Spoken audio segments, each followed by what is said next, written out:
코로나 팬데믹으로 인해 어디를 가도 경기 침체, 불황이란 이런 이야기를 많이 듣게 되는데요. 기업의 일감은 줄어들고 구직자들은 일을 하고 싶어도 마땅한 일자리가 없다고 하소연이죠. 우리나라 경제활동 인구 약 2,800만 명 중에 4.3%에 해당되는 약 122만 명이 실업자 상태에 놓여 있는데요. 앞으로 제2차 유행까지 이어질 경우 우리나라 실업률은 금년에 5.2%까지 높아질 것으로 예상되고 있습니다. 제가 아는 기업인을 만나보면 매출의 감소로 정리해고나 구조조정 등에 직면하고 있는 분들이 많은데요. 최대 원인은 소비자가 돈을 쓰지 않기 때문이죠. 그만큼 소비자의 기여도 까다로워지고 있습니다. 이럴 때 기업이나 사람은 어떻게 대처해야 할까요? 첫째, 불황을 혁신의 적기로 삼아야 합니다. 제대로 경영을 하는 기업가는 불황을 자신의 비즈니스를 견고히 할 좋은 기회로 생각하죠. 실제로 혁신이나 개선은 순조로울 때 하기가 매우 힘듭니다. 사람은 좋을 때가 계속되면 아무래도 안이한 기분이 생기기 쉽고 그 때문에 무언가 문제가 있어도 그대로 간과해 버리는 경우가 많죠. 그러나 불황이 닥쳐 경영이 곤란에 빠져들게 되면 호황의 시기에는 깨닫지 못하거나 손대지 못한 과제가 명확히 보여서 혁신과 개선의 필요성을 절감하게 됩니다. 또 직원들에게도 위기감이 생기고 호황 시에는 좀처럼 임하지 않았던 업무도 진지하게 대처하게 됩니다. 그래서 직원들이 하나가 되어 혁신을 추진하기가 쉬워지죠. 둘째, 불황을 라이프 사이클의 하나로 이해합니다. 비즈니스 세계에서는 좋을 때가 있으면 나쁠 때가 있죠. 아일랜드 출신의 경영 이론가인 찰스 핸드는 이를 시그모이드 곡선으로 설명하고 있는데요. 기업이든 사람이든 통상 초창기, 성장기, 성숙기, 안정기, 쇠퇴기의 S자 모양의 곡선을 그리고 있는 것이 일반적입니다. 그래서 초창기에는 노력이나 시간 등의 자원을 투입하여도 좀처럼 성장을 하지가 않습니다. 그러나 어느 정도 시간이 지나면 성장을 하게 되는데 그 성장세는 오래 지속되기 어렵고 고점을 지나면 다시 하락을 타기 마련입니다. 문제는 하향 곡선을 그리기 전에 두 번째 성장 곡선, 즉 제2nd 커브를 다시 시작해야만 예정된 하향에서 벗어날 수 있다고 하는 것이 찰스 핸드가 주장하는 시그모이드 곡선의 주요 골자 내용입니다. 셋째, 불황일수록 기본에 충실해야 합니다. 한 분야에서 크게 성공한 기업가나 달인들에게 그 비법을 물어보면 대답은 한결같죠. 바로 어려울 때일수록 기본기를 철저하게 다진다는 말입니다. 사람들은 불황이라고 해서 소비를 하지 않는 것이 아니죠. 사람들은 불황이 닥쳐와도 유행과 새로운 것을 좋아하고 유행에 의해서 옷이나 물건을 바꾸고 좋은 신제품이 나오면 줄을 서서라도 구매를 합니다. 그래서 항상 새로운 히트 상품이 태어나게 되죠.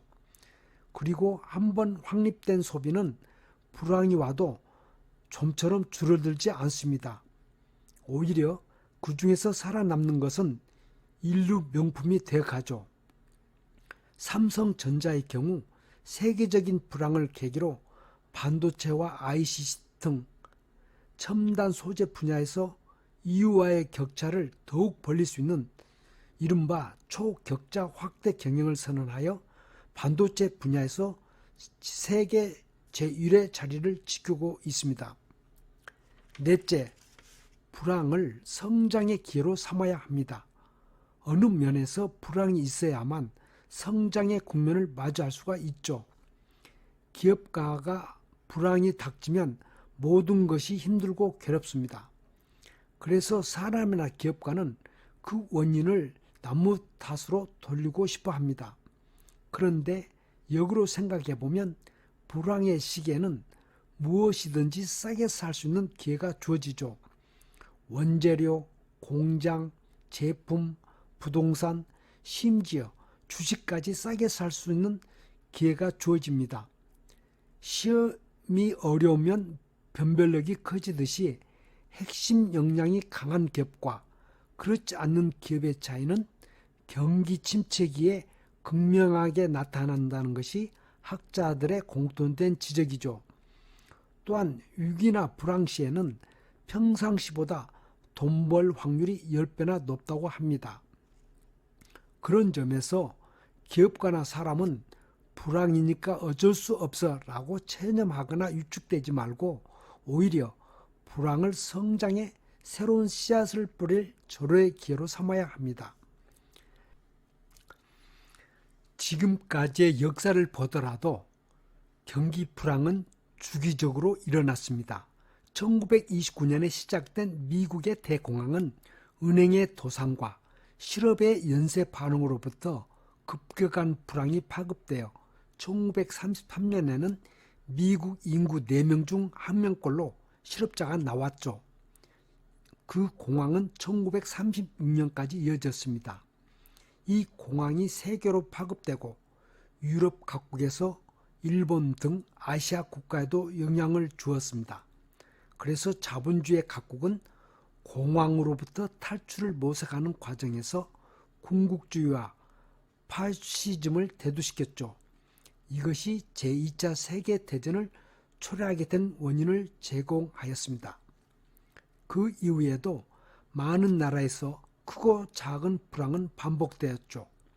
특히 우리가 잘 아는 1997년 우리나라를 강타한 IMF 외환위기 당시엔 2만여 개의 기업이 부도가 나고 100만 명 이상의 실업자가 한꺼번에 거리로 쏟아져 나와서 엄청난 경제적 피해를 가져다 주었죠.